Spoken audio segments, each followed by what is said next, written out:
본 내용은 여러 소재를 가져와 재구성하여 창작한 괴담으로 각색이 목적이 아닌 무단으로 도용하는 것을 금지한다는 점 양해 부탁드립니다. 동굴소울이 창작 괴담. 주제: 위험한 아르바이트. 나는 5년 전에 군대에서 제대를 한 뒤에 대학교를 어렵게 졸업했다. 대학 시절에 알고 지냈던 친구들과 종종 연락을 하고 지내긴 했지만 아무래도 부모님과 함께 살며 수입이 전혀 없다 보니 만나는 횟수가 줄어들 수밖에 없었다. 비가 지독히도 내리던 6월 달에 부모님께 받았던 용돈도 다 떨어졌고 나는 도저히 견딜 수 없어 아르바이트라도 하기 위해서 컴퓨터를 켰다. 여러 사이트들을 돌아다니며 검색을 하던 도중 금액이 높은 아르바이트를 발견했다. 화장터 아르바이트? 화장터에서 하는 아르바이트라고 생각하니 조금은 무섭기도 했지만 1급이 생각보다 컸기 때문에 어떻게든 되겠지 라는 생각으로 지원 버튼을 누르려다 잠깐 멈칫했다. 그래도 공사판에서 흔히 말하는 막노동을 해도 하루에 10만원 밖에 받지 못했는데 화장터에서 진행했던 아르바이트는 하루에 18만원을 지급한다고 적혀 있었다. 하지만 뭔가 혼자 할 수 있는 용기는 나지 않아 급한 대로 친구에게 전화를 해봤다. 진수야, 혹시 일단 겁나 센 알바 있는데 같이 할래? 안 그래도 요즘 돈이 좀 모자라서 알바 생각 중이었는데. 뭔 알바인데? 그게 화장터 알바긴 한데. 에? 화장터? 나는 역시나 꺼림칙해 할 것 같은 친구를 설득하기 위해 검색하면서 알아낸 정보들을 차근차근 이해할 수 있도록 설명해주기 시작했다. 너가 생각하는 화장터가 맞긴 한데 일도 어렵지 않고 빨리 끝나더라고. 와, 아무리 그래도 화장터에서 알바하는 건 좀 무리지 않냐? 너 그럼 공사판에서 10시간 뛰고 10만원 받을래? 아니면 8시간만 하고 18만원 받을래? 수화기 너머로 한숨 소리와 생각하는 듯한 친구의 정적이 흘렀다.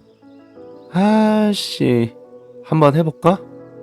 친구의 설득에 성공한 나는 기쁜 마음으로 다음 주 월요일 날부터 시작할 수 있도록 함께 지원해주겠다고 말을 하고 전화를 끊었다.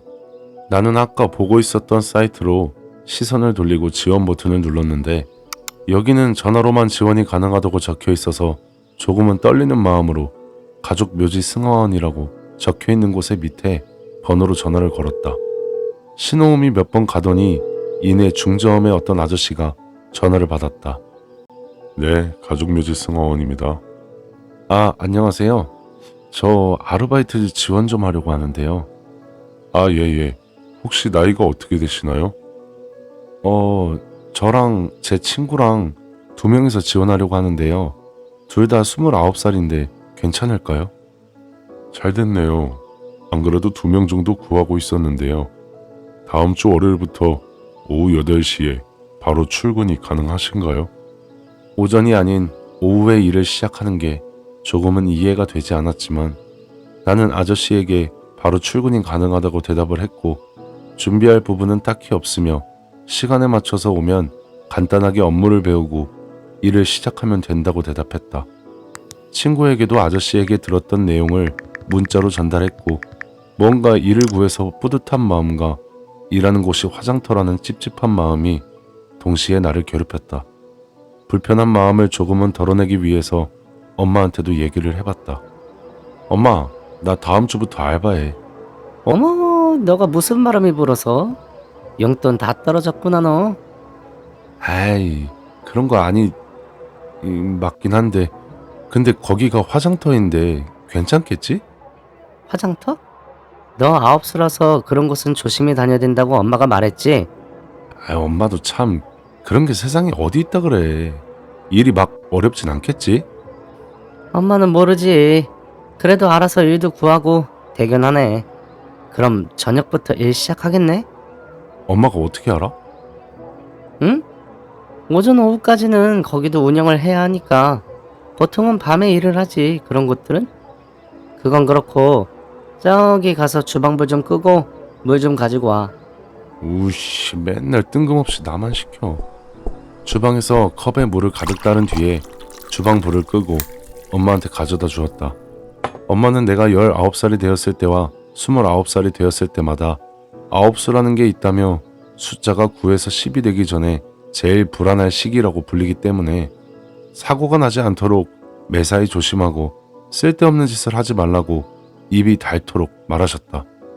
19살 때 높은 곳에서 떨어질 뻔한 적이 있긴 하지만 그게 어떻게 9수라는 것 때문인지 나는 그런 걸 믿지 않았기 때문에 이번에 엄마가 얘기한 것도 그냥 흘려 들었던 것 같다. 그렇게 시간은 흘러 월요일이 되었고 친구를 태워서 화장터로 가기 위해 차에 올라탔다. 내 선택이 틀린 건 아니겠지? 차에 시동 걸고 친구 집으로 가는 동안 나는 이 알바를 하는 게 맞는 건지 자꾸 스멀스멀 이상한 생각이 들긴 했지만 이제 와서 포기할 수는 없다는 생각에 그대로 친구 집에 도착했다. 생각보다 아무렇지 않아 하는 친구를 뒷좌석에 태우고 구인 사이트에 적혀있던 주소를 내비에 찍은 뒤에 우리는 화장터로 향했다. 도시에서 그렇게 멀진 않았지만 조금은 풀들이 많은 곳으로 향하고 있었는데 저녁이어서 그런지 풀 속에 사는 벌레들의 소리가 은은하게 들려왔고 이때부터 느껴졌던 이 위화감은 아직도 생생하게 기억이 난다. 일 시작하는 시간보다 조금 일찍 오셨네요. 두 분 모두 반가워요. 안녕하세요. 그런데 혹시 왜 8시부터 일을 시작하나요? 저희 승어원은 화장을 하는 곳이라 모든 화장 업무가 끝나고 나서 일을 시작해야 하기 때문에 그렇습니다. 보통 저녁 6시 정도면 업무가 다 끝이 납니다. 엄마가 얘기했던 대로 그 아저씨는 차근차근 설명해 주셨고 혹시 저녁을 먹지 않고 왔다면 저 뒤에 빵이나 라면들이 있으니 쉬는 시간에 언제든 먹어도 된다고 말했다. 친구는 기쁜 듯한 표정이었지만 나는 아직 그 오묘한 감정에서 헤어나오지 못했기 때문에 딱히 배가 고프다는 생각이 들지 않았다. 그럼 이제 화장하러 갈 텐데 천천히 설명하면서 할 테니 너무 걱정하지 마시고 제가 시키는 것들만 옮기거나 도와주시면 됩니다. 화장이요? 화장은 아까 저녁 6시면 끝난다고. 네, 맞아요. 추가 화장인데 무연고자 시신들을 화장하는 일이에요. 시체를 화장한다는 소리에 나와 친구는 마른 침을 꼴꺽 삼켰고 우리 둘의 모습을 본 아저씨는 허허 웃으시며 다시 말씀하셨다. 무서울 건 전혀 없고 요즘엔 기계가 다 알아서 해주기 때문에 너무 걱정 말아요. 그렇게 1시간, 2시간이 흘러 업무를 조금씩 익히며 내가 생각했던 것보다는 딱히 어렵지도 않았기 때문에 두려운 마음은 점점 사라지고 있었다. 일을 하던 몇 시간 동안에 추적추적 비가 쏟아지기 시작했고 생각보다 아저씨와 많이 친해져서 이런저런 말들을 나누며 일을 하고 있었다. 퇴근까지 1시간 정도 남았을 때쯤 우리는 잠깐 쉬면서 라면도 먹을 겸 기계실 앞쪽의 테이블에 서로 둘러앉아 대화를 하다가 서로가 겪었던 무서운 이야기를 뽐내기 시작했다. 그래가지고 그 군대 생활관에서 귀신을 보게 되었단 말이지. 와, 씨. 비가 내려서 그런가 뭔가 무섭네. 하지만 아저씨는 턱에 손을 개고 세상에 귀신은 없다고 넌지시 얘기했다. 친구는 열심히 했던 얘기를 부정당한 게 조금은 억울했는지 아저씨에게 그럼 정말 무서운 것이 뭐냐고 물어봤더니 아저씨는 미소 띈 얼굴에서 조금 진지해진 표정으로 말을 하기 시작했다. 지금은 시대가 많이 좋아져서 기계가 모두 알아서 일을 해줬지만 나 때는 그런 기술들이 없어서 가스로 일일이 불을 떼고 이 화장로 옆에서 대기하다가 밸브를 꼭 열고 닫아야 했었어. 그때는 내가 아마 일을 시작한 지가 3개월 정도 지나서 사수 없이 나 혼자서 오늘처럼 이렇게 비가 쏟아지고 있을 때 무연고자 시신이 들어와 잠깐 대기하고 있었는데 아저씨가 말하던 도중에 번개가 내리쳐 우리 둘 다 깜짝 놀라 몸을 떨었다. 경련을 일으키듯 튀어오르는 우리 둘을 보고 아저씨는 피식 웃으며 다시 이야기를 시작했는데 무언가 저쪽의 기계실 입구를 응시하며 이야기를 이어나갔다. 너희들도 알겠지만 무연고자 시신은 그 망자에게 장례식을 치러줄 가족이 없어. 요즘에는 고독사도 많이 하고 또 시신을 포기하는 집들이 너무 많지만 내가 하던 그때는 그런 무용고자 시신은 정말 손에 꼽을 정도로 얼마 없었거든. 나도 그때는 이 일이 너무 무서웠을 때라서 처음 늦은 저녁에 무용고자 시신을 받았는데 노숙자이거나 아니면 가족이 포기를 했던 망자일 거야. 이야기를 이어나가며 아저씨는 품에서 담배를 하나 꺼내 물었다. 잠시 생각이 잠긴 듯 눈을 감았다가 이내 담배에 불을 붙였다. 한 모금을 쭉 마시더니 한숨처럼 뱉어내며 또다시 말을 이어나갔다. 그때는 무섭기도 했지만 그 아무에게도 관심받지 못한 그 망자가 불쌍하기도 하더라고. 그래서 지금은 상상도 할 수 없긴 하지만 두려움을 좀 없애보려고 소주 한 병을 마시니까 시간이 다 돼서 화장을 하려고 불을 떼고 있었는데 갑자기 누군가 찾아왔어. 에? 설마 귀신? 에이, 귀신은 세상에 없다니까. 그 망자와 관련된 사람인 것 같았는데 검은색 양복을 입고 장우산을 쓰고 왔더라고. 우산을 접어서 털며 화장터로 들어오더니 나한테는 그랬는데 무슨 일이 있어도 아무 일도 없는 것처럼 화장을 진행해달라고. 뭔가 들을수록 집중하게 되는 아저씨의 말에 우리는 먹으려고 들고 있던 라면을 내려놓으며 다음 말에 집중하기 시작했다. 그래서 나는 그 양복 입은 남자가 인상이 무서웠어서 알겠다고 말하고 이것저것 이렇게 진행된다고 설명해주고 나서 돌려보내려고 하는데 뭔가 쿵쿵 하면서 이상한 소리가 들리는 거야. 혹시 관에서 나는 소리일까 싶었지만 사망 신고도 다 되어서 이쪽으로 오는 건데 그럴 리 없다고 생각하고 불이 번진 소각로로 관을 옮겼지. 그래서요? 관을 소각로 안으로 집어넣었는데 그 양복 입은 남자 표정이 점점 이상해지는 거야. 꼭 웃음을 참는 사람 마냥 입을 가리고서는 그렇게 소각로 문을 닫고 불을 크게 번지게 하려고 밸브를 끝까지 당겼는데 갑자기 아저씨의 휴대폰이 울리며 우리는 소리를 질렀고 아저씨는 진정하라는 듯 손을 휘휘 저으며 전화를 받으러 잠깐 나가셨다. 야, 설마 그 관 안에 사람 안 죽은 거 아니야? 에이, 설마 그럴 수가 있을까? 우리는 이런저런 경우의 수를 앞다투어 내세우며 엄청난 토론을 이어가고 있었다. 결론은 아저씨가 잘못 들었다는 걸로 급하게 마무리 짓고 있을 때쯤에 아저씨는 돌아오시며 오늘 마지막 무용고자 시신이 도착했다고 말했다. 그래서 그건 어떻게 된 거예요? 허허, 자식.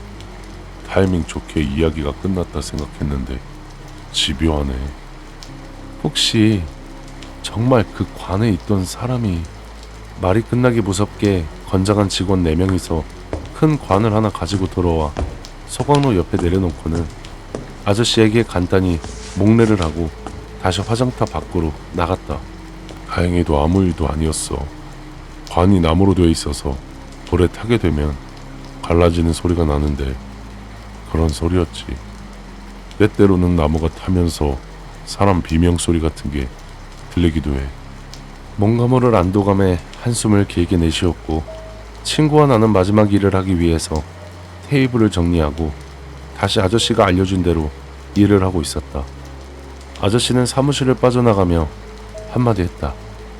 만약 귀신이 정말 있다면 사람에게 해를 끼치지는 않겠지? 내가 제일 무서운 건 1년에 몇 번 정도 화장을 하고 있을 때 들려오는 사람의 비명소리야. 그게 정말 사람이 내는 건지 아니면 나무가 타며 내는 건지는 모르겠지만 당연히 아니겠지만 그때마다 소름이 끼쳐. 우리는 서로를 쳐다보며 아무런 말도 할 수 없었고 아마도 높은 확률로 오늘이 지나고 내일 다시 이 일을 하러 오지 않겠다는 건 분명했다. 빨리 일을 끝내버리고 집에 가려고 분주하게 움직이고 있을 때 갑자기 소리가 들려왔다. 이게 무슨 소리야? 진짜 이게 무슨 소리지? 어디서 나는지 모르겠는데. 아저씨는 우리를 소각로로 불러 기계를 이용해 그 관을 소각로에 집어넣었고 버튼을 눌러 그 마지막 시신이 불타오르는 것을 지켜보고 있었다. 어디서 나는 건지 친구와 나는 찾기 시작했고 얼마 지나지 않아 우리는 소각로에 들어간 그 관 속에서 들린다는 것을 깨달았다. 나는 심장이 빨리 뛰기 시작했고 뭔가 이상한 마음에 아저씨에게 얘기했다. 자꾸만 쿵쿵 하는 소리가 들리지 않아요? 그때 내 말을 들은 아저씨의 표정은 너무나 무서웠다. 뭔가가 잘못되고 있다는 것을 직감했지만 티를 내지는 못했고 아저씨는 이야기를 했다. 아까 얘기했잖아. 나무가 불에 타면 이런저런 소리들이 난다고. 그렇게 관이 모두 불타갈 때쯤에 아저씨는 10분 먼저 퇴근해도 된다고 말했고 우리는 아무렇지 않은 척 아저씨에게 인사를 하고 서둘러 옷을 갈아입었다. 집에 갈 준비를 마치고 얼른 그 장소를 벗어나려고 할 때 아저씨는 말했다. 너무 무서우면 내일부터는 안 나와도 괜찮다. 여기에 오늘 일당 받을 계좌 하나씩 적어두고 가. 우리는 아저씨가 준 수첩에 서로의 계좌를 말없이 적었고 퇴근했다. 당연히 다음날 그곳으로 우리는 출근하지 않았다. 다시 생각해봐도 잊혀지지 않는다. 마지막 그 관이 불에 타고 있을 때 들려오던 사람의 비명소리. 정말 그저 나무가 타고 있기 때문에 났던 소리였을까?